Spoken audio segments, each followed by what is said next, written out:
शादी की पहली रात मेरे पति ने मेरे साथ कुछ ऐसा किया कि मुझे कुछ होश ही नहीं रहा। मुझे होश आया तो मेरे दोनों हाथ और पैर बंधे थे। मैं अपने आप को इस हाल में देखकर बहुत हैरान रह गई।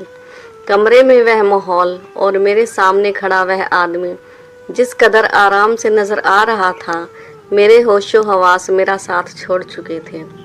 फिर मैंने एक सवाल किया और उसने मुझे हैरान कर डाला। जो वह मेरे साथ करना चाहता था, मैं उसको वह सब करने की इजाज़त नहीं दे सकती थी, पर मैं उसको रोक भी नहीं सकती थी। मैंने देखा मेरे दोनों हाथ और पांव बंधे हुए थे। मैंने उसको देखा और कहा कि मुझे जाने दो, पर वह रहम के मूड में नहीं लग रहा था। मेरा नाम कोमल है, मेरी उम्र 22 वर्ष है और मैं दिखने में बहुत ही खूबसूरत हूँ। जो कोई भी मुझे देखता वह देखता ही रह जाता। और मेरी 2 और कज़न मेरी बहनें भी थीं। हम एक ही घर में रहते थे। वह दोनों मेरी मामा की बेटियां थीं। हमारे घर में कोई मर्द नहीं था, सिर्फ एक मामा था जो शहर में काम करता था। घर में हम सब 3 लड़कियां ही थीं, इसलिए खुद ही अपने लिए कमाते थे। गरीबी ने कुछ पढ़ने ही नहीं दिया, बस लोगों की शादी ब्याह में गाने बजाने का काम किया करते थे। हमें लोग नाचने वाली कहते थे। हम दूसरों की खुशियों में खुश होने वाले लोग थे और यही हमारे लिए हमारी रोजी रोटी भी थी। एक दिन हम ऐसे ही एक शादी में नाचने के लिए गए और अपना काम कर रहे थे। बारात के साथ आया हुआ एक लड़का मुझे लगातार ही घूर रहा था और वह शक्ल से ही मुझे बदमाश लग रहा था। हमारा काम सब खत्म हो गया तो हम लोग घर जाने लगे, पर जैसे ही मैं उस व्यक्ति के पास से गुजरी तो उसने मेरा हाथ पकड़ लिया। पहले उसने मेरे गाने की तारीफ की और फिर मेरी खूबसूरती की और फिर अचानक कहने लगा कि तुम मेरे साथ चलो, मैं तुम्हें खुश कर दूंगा और मुंह मांगी कीमत भी दूंगा। मैंने एक झटके से उससे अपना हाथ छुड़वाया और कहा कि हम गरीब जरूर हैं, पर हमारी इज्जत हमारे ही पास है। हम यहाँ रोजी रोटी कमाने आते हैं, पर लगता है तुमने मुझे कुछ और ही समझ लिया। मैं बहुत गुस्से से बोली थी। वो हम पर हंसने लगा और कहने लगा कि तुम जैसे लोगों की क्या इज्जत होती है, सीधी तरह से मेरे साथ चलो, नहीं तो मैं तुम्हें उठा कर ले जाऊंगा। मैंने उसको एक थप्पड़ मार दिया। वह बहुत गुस्सा हो गया। वह मुझे अपनी गाड़ी की तरफ घसीटने लगा। मैं और मेरी कजिन चिल्लाती रही, पर वहां पर मौजूद लोगों ने भी हमारा साथ नहीं दिया। वह किसी अमीर बाप का बेटा लग रहा था। मेरी कजन मेरी तरफ बढ़ी और उसको कहने लगी कि इसको छोड़ दो, यह मेरी बहन है। उसने मेरी कजन को धक्का दिया और वह मुझे घसीटता हुआ अपनी गाड़ी में डाल कर ले गया। उसकी नीयत खराब लग रही थी। वह मुझे अपने बंगले पर ले गया और अपने कमरे की तरफ ले जा रहा था। मैं बहुत घबरा गई थी। मैं चिल्लाती रही, रो रही थी, मदद के लिए आवाज लगा रही थी, लेकिन शायद उसके अलावा उस बंगले में कोई और नहीं था। अब मुझे खुद ही कुछ करना था। अचानक मेरी नजर एक भारी गुलदान पर पड़ी। मैंने उसके पास से गुजरते हुए उसे उठाया और उसके सर पर दे मारा। उससे पहले कि वह संभल पाता, वहां से मैं भाग उठी। मैं बहुत तेज दौड़ रही थी। मुझे नहीं पता कि वह कौन सा इलाका था। वह बहुत ही सुनसान सड़क थी। दौड़ते दौड़ते मैं एक कार से टकरा गई। कार चालक ने अचानक कार रोक दी, लेकिन मुझे बहुत बुरी चोटें आई थी। मेरी हालत बहुत खराब थी। वह मुझे उठाकर अस्पताल ले गया और जब मुझे होश आया तो मैंने देखा कि मेरे सामने एक अनजान शख्स खड़ा था। उसका नाम रवि था और वह पेशे से एक डॉक्टर था। मेरा इलाज जिस अस्पताल में चल रहा था, वह अस्पताल उसी का था। मुझे लगभग 2 दिन के बाद होश आया तो उसने मुझसे कहा कि मैं तुम्हें तुम्हारे घर छोड़ आता हूँ। जब वह मुझे मेरे घर छोड़ने आया तो मेरे घर वालों का बर्ताव बदल चुका था। वह लोग मुझे कबूल करने को तैयार ही नहीं थे। उनका कहना था कि मैं अब उनके काबिल नहीं रही। मैं रो रो कर कहती रही कि जैसा आप सोच रहे हैं वैसा मेरे साथ कुछ भी नहीं हुआ है, मगर उन्होंने मेरी एक न सुनी और मुझे घर से निकाल दिया। मैंने देखा वह डॉक्टर बाहर खड़ा था। उसने सब कुछ सुन लिया था। वह मेरी तरफ बढ़ा और मेरे घाव अभी भरे नहीं थे। मैं चक्कर खाकर गिर गई। वह मुझे वहां से अपने घर ले आया। उसका घर बहुत बड़ा और खूबसूरत था। उसके घर में उस वक्त कोई नहीं था। उसने मुझे कहा कि यहाँ बैठो, मैं तुम्हारे लिए कुछ खाने के लिए ले आता हूँ। मैं उस घर को देखने लगी। उसने मुझे खाना दिया और फिर एक कमरा भी दिखाया और बोला, यहाँ तुम आराम कर सकती हो। मैं उस कमरे में आराम करने के लिए चली गई। शाम को जब मैं नीचे आई तो डॉक्टर साहब के साथ एक औरत बैठी थी जो बेहद ही खूबसूरत थी। शायद उनकी बीवी थी। डॉक्टर साहब पहले ही मेरे बारे में उसे सब कुछ बता चुके थे। वह मेरी तरफ गौर से देख कर बोली, तो यह कोमल। और उन्होंने मेरे साथ हमदर्दी दिखाई और कहने लगी, तुम्हारे साथ जो भी हुआ बहुत बुरा हुआ। वह बहुत अच्छी लग रही थी। मुझे वहां रहते हुए अभी 3-4 दिन ही हुए थे कि उन्होंने मुझे कोई ज़रूरी बात करने के लिए नीचे बुला लिया। मैं भी उनसे कुछ कहना चाहती थी। उनके बोलने से पहले ही मैं बोल पड़ी कि मैं कोई काम करना चाहती हूँ।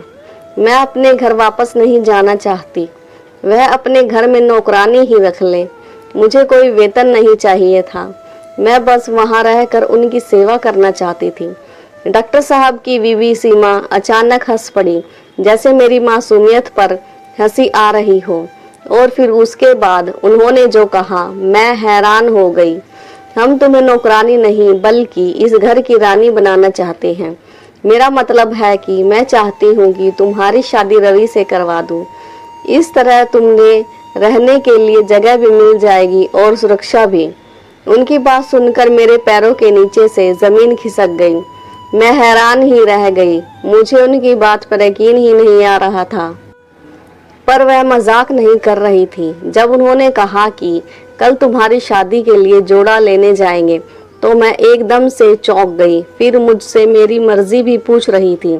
मैं किस तरह इनकार कर सकती थी? वह मुझ पर एहसान नहीं कर रही थी, पर मैं इनकार करती भी तो कैसे? मेरे अपनों ने तो बिना सच्चाई जाने ही मुझे अपने घर से निकाल दिया था। उनसे तो इधर ही अच्छे थे जो मेरे लिए इतना सब कर रहे थे। मैं बहुत खुश थी। 1 हफ्ते के अंदर ही मेरी और रवि की शादी हो गई। अब मैं और सीमा दोनों ही उनकी बीवियां थी और हम तीनों बहुत खुश थे। एक रात मेरी आंख खुली। मैंने सुना कि कुछ आवाजें आ रही थी। मैं नीचे आई तो सामने का मंजर देखकर मैं हैरान रह गई। सीमा बेहोश पड़ी थी और रवि सीमा को होश में लाने की कोशिश कर रहे थे। मेरे पूछने पर उन्होंने बताया कि पैर फिसलने से वह बेहोश हो गई है। उनकी हालत बहुत बुरी थी। सीमा को अस्पताल ले गए और मुझे साथ जाने से मना कर दिया। मैं काफी परेशान थी। मुझे कुछ समझ में नहीं आ रहा था कि आखिर हो क्या रहा है। सीमा अगले ही दिन घर आ गई और अब काफी बेहतर लग रही थी। कुछ दिन बाद हम होटल गए। रवि की कॉल आई तो वह बाहर चला गया। मैंने सीमा से पूछा, एक बात तो बताओ, आप इतनी खूबसूरत हो और आपके पास सब कुछ है, इतने अच्छे जीवन साथी हैं। मैंने देखा था वह कैसे आपके लिए परेशान हो रहे थे, फिर आपने कैसे इतनी आसानी से उनको मेरे साथ बांट लिया। क्या आपको कोई औलाद का मसला है? मैंने बहुत सावधानी से यह सवाल किया था। सीमा सोच में पड़ गई, पर थोड़ी देर बाद सोचने के बाद बोली कि ऐसा कुछ नहीं है। इस समाज में लड़कियों पर अत्याचार बढ़ते ही जा रहे हैं। अगर उस रात मैं तुम्हें शरण नहीं देती तो तुम कहाँ जाती? अगर मैं तुम्हारी शादी रवि से नहीं करवाती तो फिर तुम्हारा क्या होता? मैंने तुम्हारी शादी रवि से इसलिए करवाई ताकि तुम्हारा घर बस जाए और तुम्हें सुरक्षा मिल जाए, और तुम्हें भी तो पनाह की जरूरत थी। सीमा ने बहुत प्यार से मुझे समझाया। मेरे दिल में उनकी इज्जत और भी बढ़ गई थी, मगर मैं हैरान भी थी कि आजकल की दुनिया में ऐसे भी लोग बसते हैं। मैं एक दिन किचन में खाना बना रही थी कि मेरी उंगली कट गई और खून निकलने लगा। घाव ज्यादा गहरा था, खून रुकने का नाम ही नहीं ले रहा था। सीमा ने यह मंजर देखा तो वह बिखर सी गई। कहने लगी कि कितनी बार कहा है कि किचन का काम मत किया करो। तुम इस घर की नौकरानी नहीं हो, पर तुम्हें तो जैसे काम करने की बीमारी है। देखो कितना खून निकल रहा है। जानती हो खून कितना कीमती है? पर तुम्हारी मोटी अक्ल में तो कोई बात आती ही नहीं है। सीमा बहुत फिक्र कर रही थी कि मुझे बुरी तरह डांटने लगी।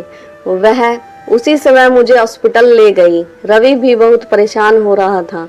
मैं रात भर यही सोचती रही, इन दोनों को मेरी इतनी फिक्र क्यों है, मेरे लिए इतना सब कुछ क्यों कर रहे हैं। कहीं इनको मुझसे कोई मतलब तो नहीं, पर मैं उनको क्या ही दे सकती थी। मेरे पास था ही क्या देने के लिए। मैं तो एक आम लड़की थी, फिर मेरे जरा सी तकलीफ पर ही इनका परेशान क्यों हो जाते थे। यह फिक्र जरूरत से ज्यादा बढ़ गई थी और अब इन दोनों का व्यवहार मेरे दिमाग में सवाल पैदा कर रहा था। फिर एक रात मैंने देखा कि रवि कमरे में नहीं थे। मैं उनको देखने के लिए नीचे आई। मेरा कमरा ऊपर था और सीमा का कमरा नीचे था। शायद सीमा के साथ हैं। उनके कमरे की लाइट भी खुली हुई थी।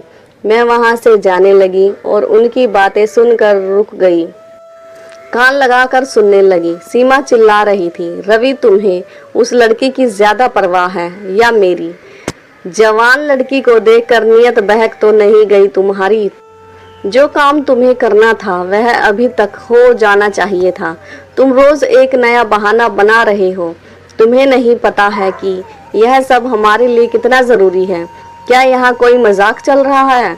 हमेशा बहुत प्यार से बोलने वाली सीमा आज पूरी तरह से चिल्ला रही थी कि मैं सब कुछ जानती हूँ। देखो इसको मैंने अकेले नहीं करना है, इसको भी तो ठीक होना है। कितना बड़ा एक्सीडेंट हुआ था इसका। इसके शरीर की हालत इस काम के लिए ठीक नहीं है। रवि गुस्से में था। सीमा कहने लगी कि तुम जल्दी करो और अपना यह काम पूरा करो। कोमल वहां से उल्टे पैर वापस लौट गई। वह सारी रात यही सोचती रही कि वह दोनों क्यों इतना गुस्सा हो रहे थे। इस बात को 3 दिन गुजर गए थे। एक सुबह मुझे मेरी तबीयत कुछ खराब लगने लगी। मुझे अंदाजा हो चुका था कि मैं माँ बनने वाली हूँ और मुझे मेरी माँ की कुछ बातें याद आने लगी। मैं कुर्सी पर बैठी हुई आराम कर रही थी कि रवि कमरे में आया और कहने लगा कि सीमा अपनी किसी सहेली की शादी में गई है, इसलिए वह मुझे कहीं घुमाने के लिए लेकर जाना चाहता है। मुझे भी कोई जरूरी बात करनी थी। मौका अच्छा था। मैं खुशी खुशी तैयार हो गई और हम दोनों घर से निकल पड़े। रास्ते में मैंने अपनी मोहब्बत का इजहार किया और कहा कि मैं तुम्हारे साथ बहुत खुश हूँ। तुमने मुझे एक नई जिंदगी दी है। तुम बहुत अच्छे इंसान हो और एक बहुत अच्छे पति भी। रवि ने मेरी बात का कोई जवाब नहीं दिया। वह कुछ परेशान लग रहा था। वह मेरे लिए एक जूस का गिलास लाया जो हमने समुद्र के किनारे बैठकर पिया। जूस पीने के बाद मुझे इतना याद है कि मेरा सर चकरा रहा था। मैं हॉस्पिटल पहुंच गई। मैंने एक झटके से आंखें खोली तो अपने आप को इस हाल में देखकर हैरान रह गई। अस्पताल का कमरा था। अस्पताल के कपड़े पहने हुए थे। मेरा शरीर मेरा साथ नहीं दे रहा था। वह कमरा, वह माहौल और मेरे सामने खड़ा रवि इस कदर आराम से नजर आ रहा था। मेरे होश हवास उड़ गए। मुझे कुछ समझ नहीं आ रहा था कि मैं वहाँ क्यों और वह भी इस हाल में। फिर मैंने एक सवाल किया और उसके जवाब में मुझे हैरान कर डाला। उससे पूछा कि मैं यहाँ क्यों हूँ और क्या कर रही हूँ। तो रवि ने कहा कि तुम्हारा एक जरूरी ऑपरेशन होने वाला है। रवि ने इतना कहा और अपने काम में व्यस्त हो गया। वह कोई और औजार साफ कर रहा था। मैंने उससे पूछा कि कौन सा ऑपरेशन। मैं चिल्लाने लगी क्योंकि मैं बहुत डर गई थी। तो रवि ने कहा कि मैं तुम्हारे दिल का ऑपरेशन करना चाहता हूँ। और मेरे साथ लेटी हुई मरीज के चेहरे से जब पर्दा हटाया तो मेरे कदमों तले जमीन खिसक गई, निकल गई, क्योंकि वह कोई और नहीं सीमा थी। मेरी सांसें तेज हो गई।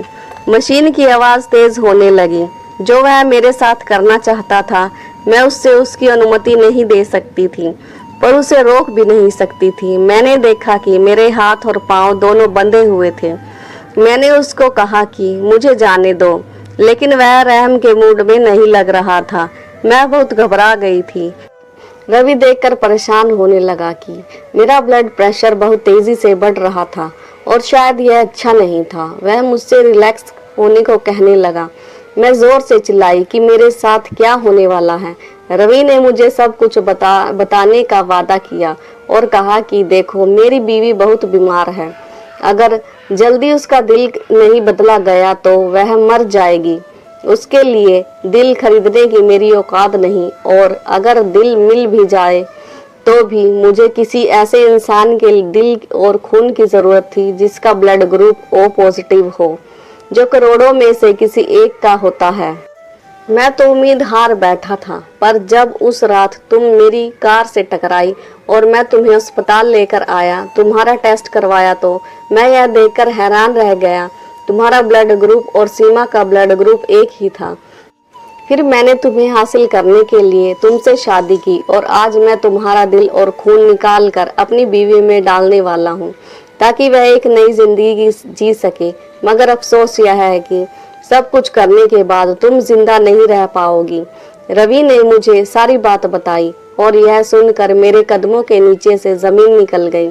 यह लोग मुझे इस्तेमाल कर रहे थे, इतना बड़ा धोखा दिया मुझे, मेरी जान लेना चाहते थे, इसलिए इनका मेरे साथ यह बर्ताव, यह प्यार, सब के पीछे इनका अपना ही मतलब था। आज तो मैं इनके जाल में बुरी तरह से फंस गई थी। उस समय उनकी मीठी मीठी बातों में आ गई थी। मेरी हालत बहुत खराब होने लगी थी, मुझे डर लग रहा था। रवि कहने लगा, मुझे माफ कर देना, मैं बहुत मजबूर हूँ। मुझे इंजेक्शन लगाने लगा, जिसके बाद वह ऑपरेशन शुरू कर सकता था। तुम लोगों ने मुझे धोखा दिया, मैं तुम्हें कभी माफ नहीं करूंगी, और हमारी आने वाली औलाद भी। आज तुम एक नहीं 2 जान लेने वाले हो, हम दोनों तुम्हें कभी माफ नहीं करेंगे। मेरे मुंह से यह सुनकर वह हैरान रह गया। मैंने आंखें बंद कर ली और बेबसी से रोते हुए बोली, तो मैं अपने कमरे में थी और बिल्कुल ठीक थी। कमरे का दरवाजा बाहर से बंद था, मगर उनके झगड़े की आवाज मुझे यहाँ तक सुनाई दे रही थी। सीमा चिल्ला रही थी कि रवि, तुम्हें इसके साथ यह सब नहीं करना चाहिए था। मैंने मना भी किया था कि कोमल से दूर रहना, तुमने मुझे धोखा दिया। तो रवि कहने लगा, देखो सीमा जो भी हुआ उसे भूल जाओ, वह अब मेरे बच्चे की माँ बनने वाली है। मैं अभी उसके साथ में ऐसा कुछ भी नहीं कर सकता जिससे मेरे बच्चे की जान चली जाए। सीमा बस 6 महीने की ही तो बात है, हम बच्चे को 2 महीने पहले ही डिलीवरी करा लेंगे, फिर तो वैसा ही होगा जैसा तुम चाहती हो। रवि ने उसे तसल्ली दी। सीमा कहने लगी कि मेरे पास 6 महीने नहीं है, क्या तुम बच्चे के लिए मेरी जान खतरे में डाल सकते हो? रवि, बच्चे हमारे भी हो सकते हैं। नहीं सीमा, तुम बच्चा पैदा नहीं कर सकती, तुम बांझ हो। मैंने यह बात तुम्हें नहीं बताई थी कि तुम और ज्यादा परेशान हो जाओगी। इसके पास मेरी औलाद है, हमें 6 महीने का इंतजार करना ही होगा। रवि ने अपना फैसला सुना दिया और वहां से चला गया। मैं सोचने लगी कि अब मेरे साथ क्या होगा। यह मुझसे मेरा बच्चा छीन कर मुझे मार डालेंगे। मैं बहुत डर गई थी। सीमा 6 महीने का इंतजार नहीं करना चाहती थी। रवि को बताए बगैर वह दूसरे डॉक्टर से सिफारिश करके मेरा ऑपरेशन कराने के लिए वह मुझे अस्पताल ले गई और ऑपरेशन शुरू हो गया। आखिरी वक्त पर रवि वहां पहुंच गया। रवि और डॉक्टर की हाथापाई होने के बाद रवि ने मुझे तो बचा लिया, मगर सीमा का ऑपरेशन शुरू हो चुका था, इसलिए बीच में रुकावट होने की वजह से उसको बचा नहीं सका। वह मुझे वापस घर ले आया। सीमा के अंतिम संस्कार के बाद रवि कई दिन तक बहुत उदास रहा। अब मैं भी उससे दूर जाना चाहती थी, पर रवि मुझे जाने नहीं दे रहा था। और एक दिन वह मेरे कदमों में गिरकर मुझसे माफी मांगने लगा, अपनी औलाद का वास्ता दिया। मैंने उसको माफ कर दिया। मेरे पास इसके अलावा कोई रास्ता नहीं था। मैं जाती तो कहाँ जाती। भगवान ने हमें 2 जुड़वा बेटियां दी, जिनका पालन पोषण करना मेरे लिए अकेले आसान नहीं था। वक्त के साथ साथ सब कुछ बदल गया। आज हमारी जिंदगी बहुत अच्छी गुजर रही है।